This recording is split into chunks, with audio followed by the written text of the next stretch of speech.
ഇപ്പോൾ സുബ്ഹാനല്ലാഹ് ഓരോ ദിവസവും ആളുകൾ വിളിച്ച് പറയുന്നത് എന്താണ് ഉസ്താദേ, അതേ ചെറിയ 5 വയസ്സുള്ള മോന് ടെസ്റ്റ് ചെയ്യണമെന്നാ പറയുന്നു.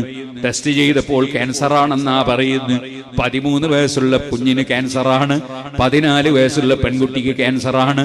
അങ്ങനെ ചെറുപ്രായത്തിൽ തന്നെ പലർക്കും ക്യാൻസറാണ്, ട്യൂമറാണ്, പല രോഗങ്ങളും വരികയാണ്. അതിനൊരു കാരണം എന്റെ സഹോദരിമാരെ, സഹോദരന്മാരെ, ഈ ചെറിയ പിഞ്ചുമക്കളെ കയ്യിൽ നിങ്ങൾ ഈ ഫോണ് കൊടുക്കുന്നതാണ് കേട്ടോ.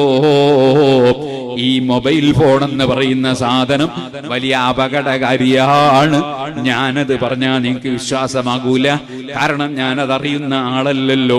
നിങ്ങൾ ഡോക്ടർമാരോട് ചോദിച്ചോളൂ. ചെറിയ പിഞ്ചുമക്കൾക്ക് നിങ്ങൾ വേണമെങ്കിൽ തിരുവനന്തപുരം പോയി RCCയിലെ ഡോക്ടർമാരോട് ചോദിച്ചോളൂ, ക്യാൻസർ സെന്ററുകളിലെ ഡോക്ടർമാരോട് ചോദിച്ചോളൂ.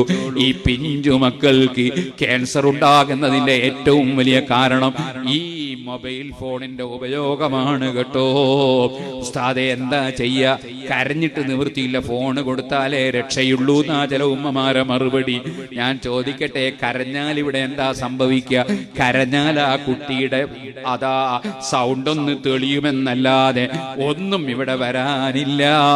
പക്ഷേ എട്ടും പൊട്ടും തിരിയാത്ത ആ കുട്ടിയുടെ കയ്യിൽ നിങ്ങൾ ഈ റേഡിയേഷനുള്ള ഫോണ് കൊടുത്തിട്ട് ആ കുട്ടിയുടെ തലയിൽ മുഴ, ആ കുട്ടിയുടെ നെഞ്ഞിൽ ക്യാൻസർ, ഇങ്ങനെ ഈ കുട്ടികളെ നിങ്ങൾ ഇഞ്ചിഞ്ചായി കൊല്ലുന്നതിന് നിങ്ങൾ റബ്ബിന്റെ